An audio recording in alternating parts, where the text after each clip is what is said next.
अस्सलाम वालेकुम। Z-News.1 से तैयब गोंदल आपसे मुखातिब है। आपको बताएं कि इस्लामाबाद से आपको ख़बरें देने जा रहे हैं। बड़ी बड़ी ख़बरें हैं आपको देने के लिए। आगे बढ़ते हैं। सबसे पहले आपको बताएंगे कि मौलाना फजलुर रहमान के घर पर इस वक्त बड़ी अहम शख्सियात की मुलाकातों का जो सिलसिला है वो कल रात से जारी है। मौलाना फजलुर रहमान की बैठक में कल रात से रौनकें लगी हुई है। मुज़ाकरात करने की कोशिश की जा रही है, मौलाना फजलुर रहमान को मनाने की कोशिश की जा रही है, आइन के अंदर तरामीम करने की कोशिश की जा रही है, कानून को बदलने की कोशिश की जा रही है। इससे पहले जो जजेस की जो मुद्दत मुलाजमत है वो 65 साल के बाद एक आम जज जो किसी भी कुर्सी पर फाइज हो उसे रिटायर्ड कर दिया जाता था। लेकिन ये जो नया बिल बनने जा रहा है, ये जो नया कानून पास होने जा रहा है, अभी रिसेंटली जो मिनिस्टर इंफॉर्मेशन है अता तारड़ साहब, उन्होंने प्रेस कॉन्फ्रेंस किया है। प्रेस टॉक से मीडिया नुमाइंदों से बात करते हुए उन्होंने कहा कि हम क्योंकि पार्लियामेंट एक ख़ुद मुख्तार इदारा है, पार्लियामेंट अगर ख़ुद चाहे तो आइन के अंदर रद्द बदल कर सकता है, तरामीम कर सकता है, बहुत कुछ कर सकता है, लेकिन हम अवामी राय लेना चाहते हैं, हम मुशावरत से आगे बढ़ना चाहते हैं। अता तारड़ साहब ने पार्लियामेंट के बाहर मीडिया से गुफ्तगू करते हुए कहा है कि हम अवामी हिमायत के साथ आगे चलना चाहते हैं। अब मेरा सवाल यहाँ पे ज़ाती मेरा जो पॉइंट ऑफ व्यू है वो ये है कि कौन से अवामी मसाइल की या कौन सी अवामी हिमायत की आप बात करते हैं अता तारड़ साहब? आप तो वो मिनिस्टर हैं जो अवामी मैंडेट से आए ही नहीं हैं, आप तो वो मिनिस्टर हैं जो ज़बरदस्ती लाए गए हैं, आप तो वो मिनिस्टर हैं जो ज़बरदस्ती बिठाए गए हैं। आप कौन से अवामी मैंडेट की बात करते हैं? आप कहते हैं कि हम कौम की राय लेना चाहते हैं, हम अपने ऐवान के अंदर जो शुरका हैं, जो पार्लियामेंटेरियंस हैं, उनकी राय से ये बिल मंजूर करना चाहते हैं। इसीलिए मिन्नत समाजत कई हफ्तों से मौलाना फजलुर रहमान की रिहाइश गाह पर जारी है। मौलाना फजलुर रहमान की रिहाइश गाह से जी बड़ा बयान आ गया है जो आपको सुनाने लगे हैं, आपको बताने लगे हैं, आपको खबर देने लगे हैं कि अब से थोड़ी देर पहले मौलाना अब्दुल गफूर हैदरी ने प्रेस मीटिंग की है और प्रेस मीटिंग में उन्होंने एक प्रेस टॉक भी की है, प्रेस कॉन्फ्रेंस भी की है जो पब्लिश भी कर दी गई है, जिसमें उन्होंने वाज़ेह तौर पर ऐलान कर दिया है कि हुकूमत जो कानून पास करना चाहती है वो गैर आइनी है, वो गैर जमहूरी अमल है, वो हमें पता ही नहीं है कि कानून के अंदर तरामीम क्या लाना चाहती है, हुकूमत क्या करना चाहती है, हमें एतमाद में नहीं लिया गया।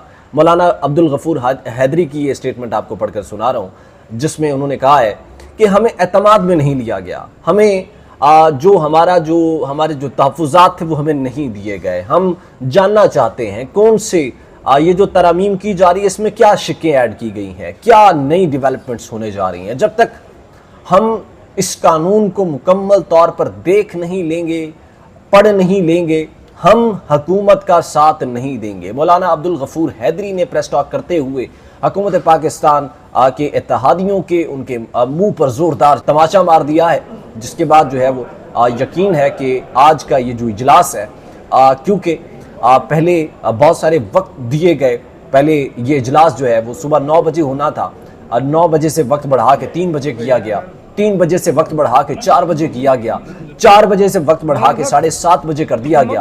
अब जी 7:30 बजे से वक्त को आगे बढ़ाकर 10 बजे तक कर दिया गया है।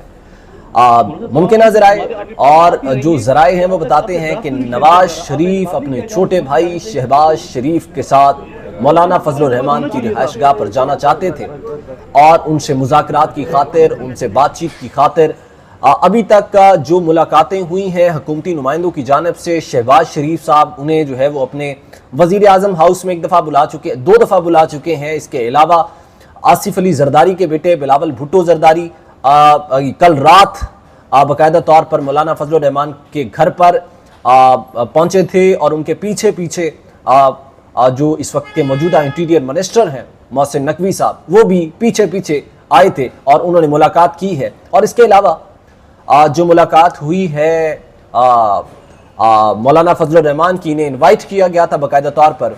जनाब चीफ जो मौजूदा इस वक्त सदर पाकिस्तान है, प्रेसिडेंट ऑफ पाकिस्तान आसिफ अली जरदारी साहब ने बाकायदा तौर पर प्रेसिडेंट हाउस में मौलाना फजलुर रहमान के एजाज़ में जो है वो दावत रखी थी और इन्हें इनवाइट किया था कि आप आएँ, मुलाकात की। बड़ी अहम मुलाकातें अब तक मौलाना फजलुर रहमान कर चुके हैं, लेकिन मैं आपको यहाँ पर बता दूँ कि मौलाना फजलुर रहमान साहब ख्वाब देखते थे सदर पाकिस्तान बनने के, जो कि पूरा नहीं हुआ। सदर पाकिस्तान आसिफ अली जरदारी बन गए थे, तो उन्होंने अक्सरियत से जो पार्लियामेंटेरियंस ने वोट दिया था और ये मुंतखब हो गए थे सदर पाकिस्तान, जो इनके इत्तेहादी थे।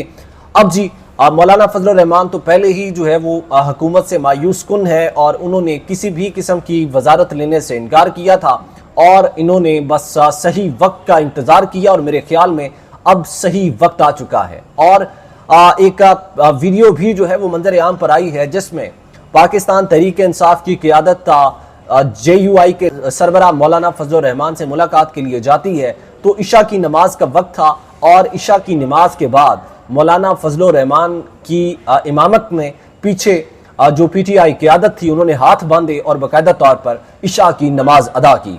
और ये जो मुज़ाकरात हैं ये कामयाब होते हुए बिल्कुल भी दिखाई नहीं दे रहे। हुकूमत जो है वो इस वक्त तरमीम करना चाहती है। हुकूमत बिल्कुल जो है वो एक ये नया कानून जो है वो लाकर इसके अंदर एक नई कानून साजी करना चाहती है। इस कानून से होगा क्या?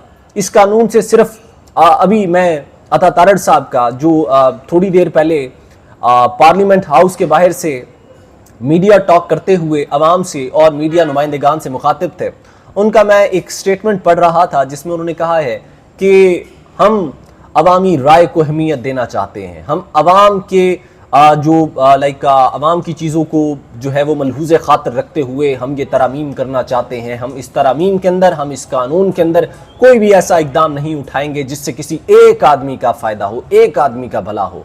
तो मुझे बताएं ज़रा, आपने ये जो पहले 16 साल गवर्नमेंट की है नून लीग ने, और अब जो PDM ने पहले 16 महीने जो बर्बाद किए कौम के, कौम आपकी तरफ देखती रही, और अब जो 16 माह के बाद जब जनरल इलेक्शन हुआ उसके बाद किस तरह से फॉर्म 45 पे आप आए, हुकूमत आई, आपको लाया गया, या आप किस तरह से मुसल्लत हुए अवाम के ऊपर, और अब अवाम आपको कितने अरसे से आपके मुंह की तरफ देख रही है। आपने अभी तक अवाम के लिए क्या किया कि आप कहते हैं कि पार्लियामेंट एक खुद मुख्तार इदारा है, हम तरामीम जो है वो अवामी राय लिए बगैर, हम पार्लियामेंटेरियंस की राय लिए बगैर भी तरामीम कर सकते हैं, मगर क्योंकि पार्लियामेंटेरियन की राय लेना जो है वो ज़रूरी है। एक तरफ आप कहते हैं कि राय लेना ज़रूरी है, एक तरफ आप कहते हैं कि हम खुद भी जो है वो ये कानून पास कर सकते हैं, एक तरफ आप धमकी देते हैं, दूसरी तरफ आप कहते हैं कि नहीं नहीं पहले तो अवाम की राय जो है वो ले लेनी चाहिए क्योंकि अवाम हमारे लिए मुकद्दस है, अवाम हमारे लिए पहले है,